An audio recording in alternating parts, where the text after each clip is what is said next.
নমস্কার বন্ধুরা, আমি উমেশ থেকে বলছি। আজকে আমি লাল শাক নিয়ে এসেছি।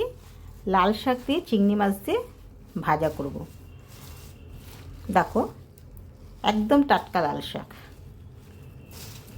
এবার এটাকে আমি ধুয়ে কেটে নিয়ে তারপর তোমার দেখাচ্ছি। শাক ভাজার জন্য আমি চিংড়ি, দেখো শাকটা আমার ধুয়ে কাটা হয়ে গেছে। লাল শাক ভাজা করব আমি। আর এখানে চিংড়ি মাছটা ভাজা হয়ে গেছে। চিংড়ি মাছ দিয়ে লাল শাক ভাজা করবো। এই তেলের ভিতরে আমি দুটো শুকনো লঙ্কা ফোড়ন দিয়ে দিলাম। এবার এখানে আমি 10 থেকে 15টা রসুনের কোয়া আছে, এটা থেতো করে নিয়েছি।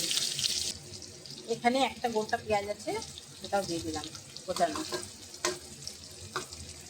এবার এটা আমি একটু ভালো করে ভেজে নেব।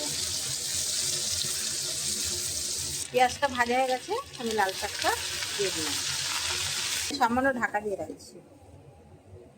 এখানে হলুদের গুঁড়োটা দিয়ে দিলাম, স্বাদ অনুযায়ী নুন দিলাম, ভালো করে নেড়ে নেবো এটা। এবার চিংড়ি মাছটা দিয়ে দিলাম। শাকটা আমি ঢাকা দিয়েই করবো। এবার এখানে কাঁচা লঙ্কা দিয়ে দিলাম। আমার লাল শাকটা চিংড়ি মাছ দিয়ে ভাজা হয়ে গেছে। এবার আমি নামিয়ে তোমাদের পরিবেশন করে দেখাচ্ছি। আমার লাল শাক ভাজাটা হয়ে গেছে চিংড়ি মাছ দিয়ে। যদি তোমাদের ভালো লেগে থাকে লাইক করো, কমেন্ট করো, সাবস্ক্রাইব করো, কারণ খুব লাইট করে ভাজাটা করেছি।